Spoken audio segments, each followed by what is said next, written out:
Hello dear students, in this lecture we will see some of the properties of Z transform. In last video we have seen some properties like linearity, time shifting, change of scale in Z, time reversal, time expansion, conjugate and Z domain differentiation. In this lecture we will see convolution property, first backward difference property, accumulation property, initial value theorem and final value theorem. So what basically is convolution property? So Gn into Hn, after applying Z transform we get the multiplication of same signals, that is Hz into Gz. First backward difference is Gn minus Gn minus 1. So as the word backward is there, we have to shift one step backward. So if we have Gn and we get one step backward and difference is there, that's why minus symbol is there, and if it is one step backward we can say here G of n minus 1.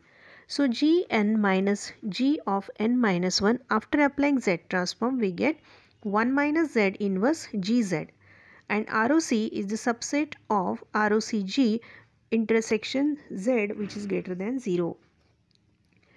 Accumulation property, we are going to accumulate the signals here. So accumulation property consists of sigma symbol, and this sigma symbol indicates the summation, because summation is nothing but the accumulation. We are going to accumulate different signals. So summation m is equal to minus infinity to n G of m.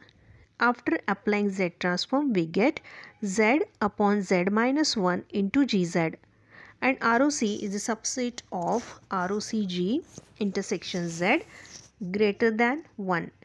In first backward difference we have same condition of ROC, but the condition is the ROC should be greater than 0, and here in accumulation ROC should be greater than 1. Next property is initial value theorem.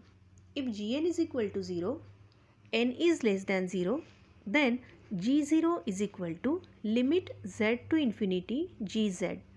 As we are looking at initial value theorem, we have to consider Gn value is equal to 1 and n is less than 0. And then what will be the value of G0, that we will see.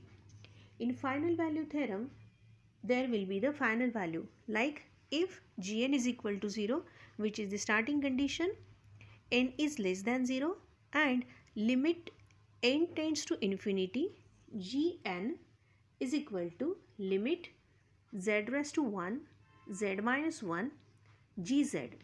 If limit n tends to infinity, Gn exists.